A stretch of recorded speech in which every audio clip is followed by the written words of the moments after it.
আমার মনে হয় এই মুহূর্তে দাঁড়িয়ে কল্যাণ বন্দ্যোপাধ্যায় এবং মহুয়া মৈত্রের মধ্যে কে কি এবং কদ্দূর এই সমস্ত কিছু নিয়ে আলোচনা করতে বসলে 12-13 ঘন্টা মোটামুটি সময় চলে যাবে।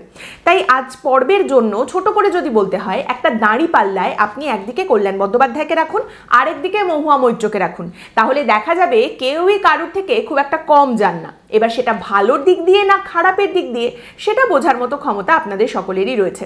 কিন্তু এই মুহূর্তে কল্যাণ বন্দ্যোপাধ্যায় আর মহুয়া মৈত্রের মধ্যে তৃণমূল কংগ্রেসের ভেতরে যা চলছে সেখানে ভালো খারাপের কোনো প্রশ্নই নেই। প্রশ্ন হলো কার বাজার ভালো, কতটা ভালো, কে কাজে লাগছে, কোথায় কাজে লাগছে, কতটা বেশি কাজে লাগছে, দিল্লিতে কি চলে এবং কারা চালাতে পারে। দেখুন, একটা কথা আছে, give the devil its due. আপনি যে কোনো মানুষের কাছ থেকে অনেক কিছু কেড়ে নিতে পারবেন, কিন্তু তার কোর কম্পিটেন্সি যে জায়গায়, যেটা তিনি সব থেকে ভালো করেন, সেটা আপনি কাটতে পারবেন না কোনোভাবেই। Kalyan Bandyopadhyay is a good lawyer. একটু ড্রামাটিক্স তিনি পছন্দ করেন, এজলাসের ভেতরে হাত পা ছুঁড়ে চিৎকার করে কথা টথা বলতে তিনি ভালোবাসেন, কিন্তু এমন এমন মামলায় রাজ্য সরকারের হয়ে তিনি সওয়াল করেছেন যে মামলার সওয়াল করতে গেলে অনেক আইনজীবীরাই কিন্তু লজ্জায় মুখ লুকাতেন বা চক্ষু লজ্জার খাতিরে কথাগুলো বলতে পারতেন না। কল্যাণ বন্দ্যোপাধ্যায় বুক ঠুকে গলা ফুলিয়ে সেই সমস্ত কথাবার্তা বলে রাজ্য সরকারকে ডিফেন্ড করে গেছেন এবং রাজ্য সরকারের হয়ে সওয়াল করেছেন। এখন বিষয়টা হচ্ছে লজ্জা শরম কম থাকাটা এক্ষেত্রে একটা বেনিফিট হিসেবে কাজ করেছে। আর তারই সঙ্গে যে দলটা তিনি করেন সেই দলে থাকতে হলে এসব তো করতেই হবে। নানা রকম সরকারের সিদ্ধান্ত বলুন বা নানা রকম সরকারের কাজকর্ম, সেগুলোকে ডিফেন্ড করতেই হবে। গলা চড়িয়ে সরকার ঠিক করেছে, সরকারের হয়ে সওয়ালটা করে যেতে হবে। কল্যাণ ব্যানার্জি সেই কাজ করেছেন এবং এই কারণেই কল্যাণ বন্দ্যোপাধ্যায়ের মধ্যে একটা ধারণা বদ্ধমূল হয়েছিল যে তিনি যে কোনো জায়গা থেকে বেঁচে যাবেন, যাই তিনি করুন না কেন, কুৎসা করবেন, অপমান করবেন, নোংরা কথা বলবেন, তিনি বেঁচে বেরিয়ে আসবেন, কারণ কল্যাণ ব্যানার্জি কাজে লাগে।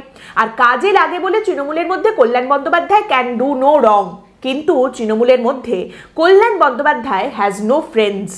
এবার মহুয়া মৈত্রের কথায় আসলে তার আবার অনেকগুলো দিক রয়েছে, যার মধ্যে একটা দিক হচ্ছে মহুয়া মৈত্র খুব সুন্দর ইংরেজি বলতে পারেন। আরেকটা অত্যন্ত গুরুত্বপূর্ণ দিক হচ্ছে দিল্লিতে এই যে এই মুহূর্তে ইন্ডিয়া অ্যালায়েন্স, ইউপিএ যেটা ছিল সেটা এখন ইন্ডিয়া অ্যালায়েন্স হচ্ছে, সেই অ্যালায়েন্সে তৃণমূল কংগ্রেস যেখানে দাঁত ফোটানোর চেষ্টা করছে, সেখানে ওদিকে লালু প্রসাদ যাদবের ছেলের সঙ্গে তৃণমূলের যতই ভালো বন্ধুত্ব থাক, এদিকে মুলায়ম সিং যাদবের ছেলের সঙ্গে তৃণমূলের যতই ভালো বন্ধুত্ব থাক, দিল্লিতে এই ইউপিএ বা ইন্ডিয়া অ্যালায়েন্সের যারা সমস্ত স্টেক হোল্ডার্স, যারা ডিসাইডিং ফ্যাক্টর, তাদের সঙ্গে মহুয়া মৈত্রর যে কানেকশন, যে যোগাযোগ বা যে নেটওয়ার্কিং, সেটা কিন্তু তৃণমূল কংগ্রেসের জন্য খুব জরুরি এই মুহূর্তে। আপনারা জানেন মহুয়া মৈত্র সম্প্রতি বিয়ে করেছেন এবং তিনি বিয়ে করেছেন যাকে, তিনি উড়িষ্যায় বিজেডির সাংসদ ছিলেন, তার আগে কংগ্রেসের সাংসদ ছিলেন, মোটামুটি বেশ বড় মাপের একজন মানুষ, বিশেষ করে ওই দিল্লির যে সেক্টরটা রয়েছে তার মধ্যে বেশ পরিচিত এবং বেশ ইনফ্লুয়েন্সিয়াল একজন মানুষ। তো সেদিক থেকে মহুয়া মৈত্রর কানেকশনটা তৃণমূলের জন্য খুবই জরুরি। আর তৃণমূল কংগ্রেস এরপর যখন লোকসভা নির্বাচন আসবে তখন যদি আবার দিল্লির দিকে হাত বাড়াতে চায়, তখন কিন্তু এই ইন্ডিয়া অ্যালায়েন্সের মধ্যে তৃণমূল কংগ্রেসের জন্য একটা আলাদা জায়গা তৈরি করার ক্ষেত্রে মহুয়া মৈত্রর কানেকশনটা তৃণমূলের অনেক বেশি কাজে দেবে। আপনারা জানেন যে একদিন আগেই মহুয়া মৈত্রর বিয়ের রিসেপশন হয়েছে, সেখানে যে পরিমাণ ইন্ডিয়া অ্যালায়েন্সের সাংসদরা এসেছিলেন, বিশেষ করে মহিলা সাংসদ যারা এসেছিলেন, সেটাও কিন্তু একটা শো অফ স্ট্রেংথ। তার সঙ্গে যদি আপনি কল্যাণ বন্দ্যোপাধ্যায়ের কোনো পারিবারিক অনুষ্ঠানে কারা কারা এসেছেন সেই তুলনায় যান, তাহলে দিল্লির ক্ষেত্রে কিন্তু মহুয়া মৈত্র খানিকটা এগিয়েই রয়েছেন। তো সেদিক থেকেও দেখতে গেলে কিন্তু মহুয়া মৈত্রর এই যে কানেকশনটা এবং মহুয়া মৈত্রর পাতি ভাষায় বলতে গেলে যে পালিশটা রয়েছে, লুটিয়েন্স দিল্লি বা ক্ষমতার অলিন্দে যারা বসে রয়েছেন, সেখানে তৃণমূলের একটা আলাদা জায়গা তৈরি করার ক্ষেত্রে তৃণমূলের কিন্তু এটা ভীষণ রকম জরুরি। তারই সঙ্গে মামলা লড়া নয়, মামলা করার ক্ষেত্রে তৃণমূলের তরফ থেকে কিন্তু মহুয়া মৈত্রকে এগিয়ে রাখা হয়েছে। বড় বড় বিভিন্ন ইস্যু, যে ইস্যুগুলো নিয়ে কেন্দ্রে বিরোধী দলগুলো মামলা করে, আদালতে যায়, সেখানে তৃণমূলের তরফ থেকে শেষ কয়েক বছরে কিন্তু দেখা গেছে যে মামলাগুলো ফাইল করছেন মহুয়া মৈত্র।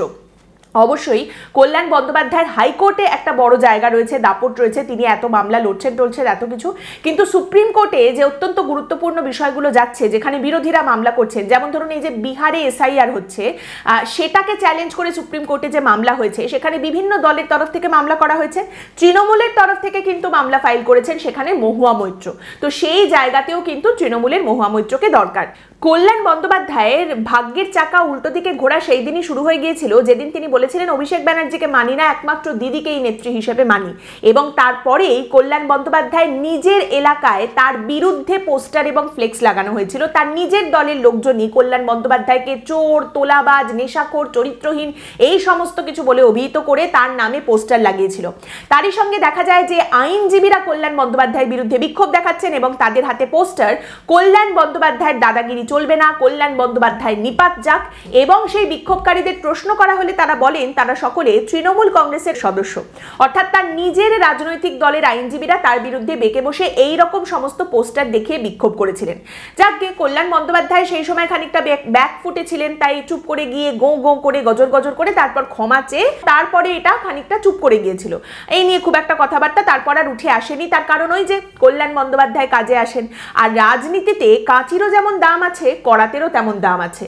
শ্যাকরার ঠুকঠাকের যেমন দাম আছে, রাজমিস্ত্রির হাতুড়ির ঘায়েরও কিন্তু সেই রকমই দাম রয়েছে।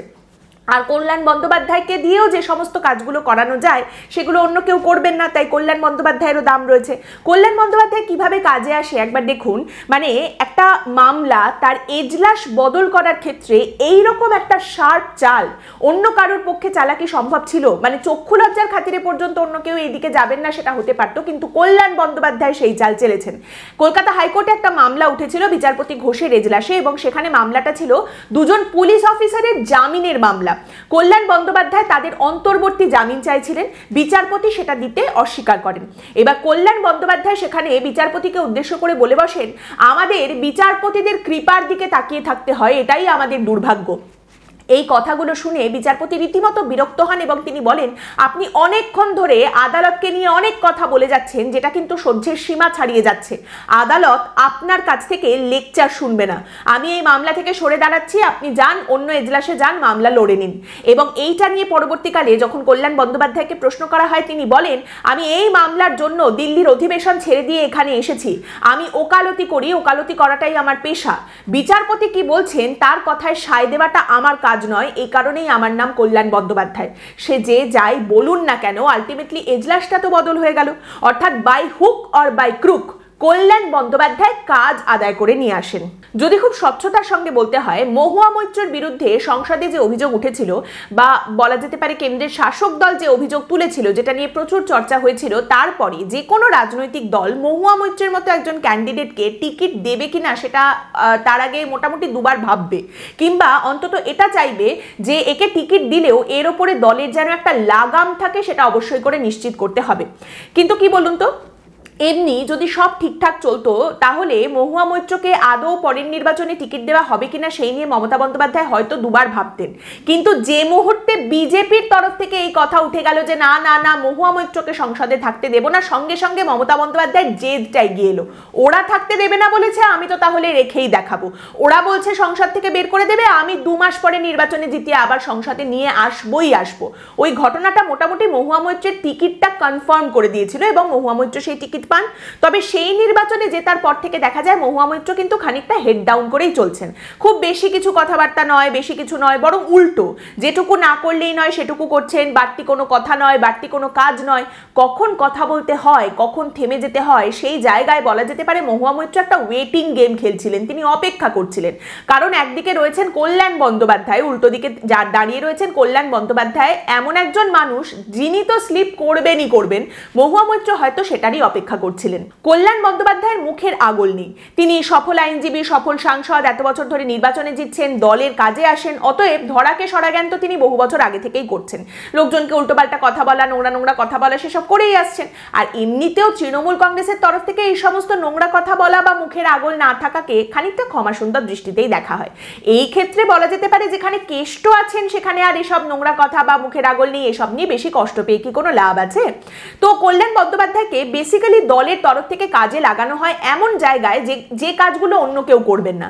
অন্যদেরকে খ্যাপানোর বা খোঁচানোর কাজে লাগানো হয় কল্যাণ বন্দ্যোপাধ্যায়কে, যার সব থেকে বড় উদাহরণ বিজেপির বর্তমান সাংসদ অভিজিৎ গঙ্গোপাধ্যায়, যাকে নিয়ে কল্যাণ বন্দ্যোপাধ্যায় এর আগে প্রচুর কথাবার্তা বলেছেন, প্রচুর নোংরা কথা বলেছেন, কুৎসা করেছেন। কিংবা আপনি ধরে নিন জগদীপ ধনখড়, যিনি পশ্চিমবঙ্গের প্রাক্তন রাজ্যপাল ছিলেন, তিনি উপরাষ্ট্রপতি থাকাকালীন কল্যাণ বন্দ্যোপাধ্যায় লোকসভা চত্বরে যেভাবে অঙ্গভঙ্গি করে উপরাষ্ট্রপতিকে নকল করে দেখিয়েছেন, এই সমস্ত কাজগুলো করার পরেও কিন্তু দলের তরফ থেকে তাকে খুব একটা কিছু বলা হয়নি। তো আস্তে আস্তে তার এটাই মনে হয়েছিল যে তিনি যাই করুন না কেন তিনি পার পেয়ে যাবেন, কারণ তিনি কাজে আসেন। কিন্তু এই যে মহুয়া মৈত্রকে নিয়েও বেশ কিছু কথাবার্তা তিনি বললেন, এরপর একটা সমস্যা তৈরি হলো। কারণ দেখুন, তৃণমূল কংগ্রেসেরও অনেক কিছু দেখানোর আছে, সবারই থাকে, সবাই কিছু না কিছু দেখাতে চান। তো তৃণমূল কংগ্রেসও দেখাতে চায় যে তারা যেহেতু মহিলাদের ভোটের ওপরে ভর করে ক্ষমতায় আসে, তাই মহিলাদের তারা দারুণ সম্মান দেয়, মহিলাদের জন্য তারা প্রচুর প্রকল্প নিয়ে এসেছে, তাদের নিজের দলের মধ্যে দলনেত্রী তিনি মহিলা, মুখ্যমন্ত্রী মহিলা এবং বেশি পরিমাণে মহিলা সাংসদ রয়েছে, তাদের প্রচুর সম্মান করা হয় দলের মধ্যে। কল্যাণ বন্দ্যোপাধ্যায় ভেবেছিলেন পার পেয়ে যাবেন, কিন্তু অভিষেক ব্যানার্জির কাছে তার খাতা তো খোলাই ছিল। অভিষেক ব্যানার্জিকে নেতা হিসেবে মানি না, একমাত্র দিদিকে মানি। সংসদে বসে কাঁচের গ্লাস ছুঁড়ে টুড়ে হাত টাত কেটে রক্তারক্তি কাণ্ড করা, দল থেকে যারা চলে গিয়ে আবার ফিরে এসেছেন তাদের নিয়ে ক্রমাগত কটাক্ষ করে যাওয়া, নিজের প্রাক্তন জামাইকে নির্বাচনে তিনি উল্টো দিকের হয়ে দাঁড় করিয়ে দিয়েছেন, এই অভিযোগ সামনে উঠে আসা, তারই সঙ্গে ধরুন এই মহিলা সাংসদদের নিয়ে বক্তব্য এবং তারই সঙ্গে দলের অনেক পুরুষ নেতাদের নিয়েও তার নানা রকম বক্তব্য বারবারই সামনে এসেছে। অনেককেই চিমটি কেটে কথা কল্যাণ বন্দ্যোপাধ্যায় বলেছেন, কিন্তু এতদিন তারাও রাগ করলেও চুপ করেই বসেছিলেন, কিছু বলেননি, এই ভেবে যে ঠিক আছে এ তো এমন জায়গায় একদিন স্লিপ করবে, একদিন না একদিন এর ঘটি বেঁকবেই। এইবার সেই ঘটি উল্টেছে। কল্যাণ বন্দ্যোপাধ্যায় চিফ হুইপ পদ থেকে ইস্তফা দিয়েছেন। বেসিক্যালি সংসদে যেটা মুখ্য সচেতক পদ ছিল তৃণমূল কংগ্রেসের, সেই পদ থেকে তিনি সরে গেছেন এবং তার ইস্তফা তার দল গ্রহণ করে নিয়েছে এবং তার জায়গায় বসানো হয়েছে কাকলি ঘোষ দস্তিদারকে। আপনারা জানেন তৃণমূলের তরফ থেকে নতুন দলনেতা সংসদে ঠিক করা হয়েছে অভিষেক বন্দ্যোপাধ্যায় এবং তার সঙ্গে ডেপুটি লিডার হিসেবে যার নাম সামনে রাখা হয়েছে তিনি হচ্ছেন শতাব্দী রায়। এখানে একটা কথা বলা যায় যে কল্যাণ বন্দ্যোপাধ্যায় নিজে থেকে ইস্তফা দিয়ে সরে এসেছেন, এটা তার একটা বুদ্ধিমত্তা তার পরিচয়ই বটে। কারণ আমাদের রাজ্যের মুখ্যমন্ত্রী বা তৃণমূল কংগ্রেসের দলনেত্রী তিনি যখন কাউকে ধরেন এবং কারোর বিরুদ্ধে অ্যালিগেশন দিতে শুরু করেন, তখন তিনি যে খুব নান্দনিকভাবে সেই কাজটা করেন এমনটা মনে হয় না। যাকে তিনি ধরেন তাকে একেবারে টেনে হিঁচড়ে তিনি নামান এবং এক্ষেত্রে কল্যাণ বন্দ্যোপাধ্যায়ের এতটাই খারাপ সময় এখন তৃণমূলের মধ্যে চলছে যে এই মুহূর্তে কল্যাণ বন্দ্যোপাধ্যায় যদি নিজে সরে না যেতেন তাহলে তাকে সরিয়ে দেওয়ার একটা ব্যবস্থা করা হতো দলের তরফ থেকে, যেটা হয়তো এই বয়সে এত বছর রাজনীতি করে আসার পরে কল্যাণ বন্দ্যোপাধ্যায় নিতে পারতেন না। অনেক কিছুই তিনি নিতে পারেন, তবে এইটা হয়তো তার জন্য খুবই অপমানজনক হতো। আর এইখানেই একটা হাস্যকর বিষয় চোখে পড়ছে এই মুহূর্তে। কিছুদিন আগে একটা কাণ্ড হয়েছিল যখন একটা পরিস্থিতি তৈরি হলো যে দিলীপ ঘোষ তার নিজের দলের লোকের কাছে একেবারে চক্ষুশূল হয়ে গেছেন, আর তৃণমূল কংগ্রেসের লোকজন দিলীপ ঘোষের প্রশংসায় পঞ্চমুখ। দিলীপ ঘোষের থেকে ভালো লোক আর কেউ হয় না, ভালো রাজনীতি আর কেউ করে না। এখন দেখা যাচ্ছে এই কল্যাণ বন্দ্যোপাধ্যায় যাকে নিয়ে বঙ্গ বিজেপি একটা সময় একেবারে ল্যাজে গোবরে হয়েছে বলা যেতে পারে, রীতিমতো বিরক্ত, তিতি বিরক্ত হয়ে গেছে। অভিজিৎ গঙ্গোপাধ্যায়কে নিয়ে কল্যাণ বন্দ্যোপাধ্যায় এমন সব কথাবার্তা বলেছেন যে বিজেপির তরফ থেকে দাবি করা হয়েছে যে কল্যাণ বন্দ্যোপাধ্যায়কে জেলে পাঠানো হোক।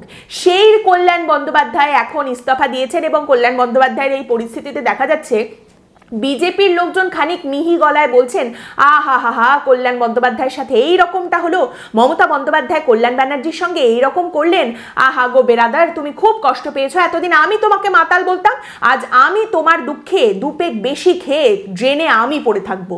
দেখুন এই মুহূর্তে অনেকেই বলছেন অভিষেক বন্দ্যোপাধ্যায় এই যে তৃণমূল কংগ্রেসের দলনেতা হলেন সংসদে, এর মাধ্যমে একটা পালা বদল হয়েছে। এই সুদীপ বন্দ্যোপাধ্যায় সৌগত রায়ের যে এরাটা চলছিল সেখান থেকে ফাইনালি পালা বদল হলো, অভিষেক বন্দ্যোপাধ্যায় এগিয়ে গেছেন। দেখুন প্রথমত এই সুদীপ বন্দ্যোপাধ্যায় এবং সৌগত রায় এমন দুই মানুষ যারা যাই হয়ে যাক না কেন ক্ষমতার লোভ, সেই চেয়ার কিছুতেই ছাড়তে রাজি ছিলেন না। এইবার অন্তত বয়সের কোপে পড়ে অসুস্থতার জন্য তাদের সেই জায়গাটা ছাড়তে হয়েছে। এইবার এইখানে যদি অন্য কারোর নাম ঘোষণা করা হতো সংসদের তৃণমূল কংগ্রেসের দলনেতা হিসেবে, তাহলে কিন্তু তৃণমূলের মধ্যে এক্ষুনি একটা ঝামেলা শুরু হয়ে যাওয়ার সম্ভাবনা ছিল। ওর নাম কেন হলো লিডার হিসেবে, আমার নাম কেন নয়, ওই লবি থেকে কেন করা হলো, এই লবি থেকে কেন করা হলো না, তৃণমূলের মধ্যে ডেফিনেটলি শুরু হয়ে যেত। তাই মানে অভিষেক বন্দ্যোপাধ্যায় এমন একজন মানুষ যার সংসদে উপস্থিতি একেবারে তলানির থেকেও তলানিতে, তাকে বসিয়ে দেওয়া হয়েছে দলনেতার জায়গায়, কারণ অভিষেক ব্যানার্জির নামটা থাকলে আর কারোর কিছু বলার থাকবে না। অতএব নির্বাচনের মুখে মুখে এই মুহূর্তে তৃণমূলের মধ্যে নতুন করে কোনো আবার গোষ্ঠী দ্বন্দ্ব সাংসদদের মধ্যে সেটাও শুরু হওয়ার সম্ভাবনা থাকবে না, সব আপাতত ঠান্ডা। আর তাছাড়া দেখুন 2 মাস পরে অভিষেক বন্দ্যোপাধ্যায় এই যে এখন দলনেতা হয়েছেন, 2 মাস মাস পরে তো সবাই বিধানসভা নির্বাচনের জন্য পশ্চিমবঙ্গে চলে এসে ঝাঁপিয়ে পড়বেন। কাজেই আপাততর জন্য এই একখানা পরিস্থিতি করা হলো, টেম্পোরারি একটা সলিউশন। নির্বাচনের আগে আগে কাউকে রাগানোর দরকার নেই, কোথাও কোনো ঝামেলা তৈরি করার দরকার নেই, অতএব এটাই হলো সলিউশন। এবার এইটাকে আপনি যদি পালাবদল বলেন পালাবদল, মালাবদল বললে মালাবদল। আস্তে আস্তে তৃণমূল কংগ্রেস দলটাও যে দল ভেঙে তৃণমূল তৈরি হয়েছে সেই দলের মতো, বা যাদের ক্ষমতা থেকে সরিয়ে তৃণমূল পশ্চিমবঙ্গে ক্ষমতায় এসেছে সেই দলের বর্তমান পরিস্থিতির মতো একটা ভাঙা ইঞ্জিনের দলে পরিণত হচ্ছে। আরে যেভাবে এগোচ্ছে এগোক, আরেকটু ধাক্কা দিলে আরেকটু এগোবে, আপাতত একটা টেম্পোরারি ফিক্স করা গেল, পার্মানেন্ট সলিউশন পরে দেখা যাবে, আপাতত এইটুকু তো পার করে নিয়ে এইরকম পরিস্থিতি। পালাবদল নিয়ে কথাবার্তা, পালাবদলের উপকারিতা বা অপকারিতা নিয়ে কথাবার্তা তো তখন হবে যখন ইঞ্জিন এগোবে, সেটাই এখন দেখার বিষয় যে এই ইঞ্জিন কতটা এগোয়। আজকের পর্ব এখানেই শেষ করছি। আপনাদের মতামত এই পর্ব সম্পর্কে অবশ্যই জানাবেন। পরের দিন দেখা হবে অন্য একটি বিষয় নিয়ে আলোচনায়। ভালো থাকবেন।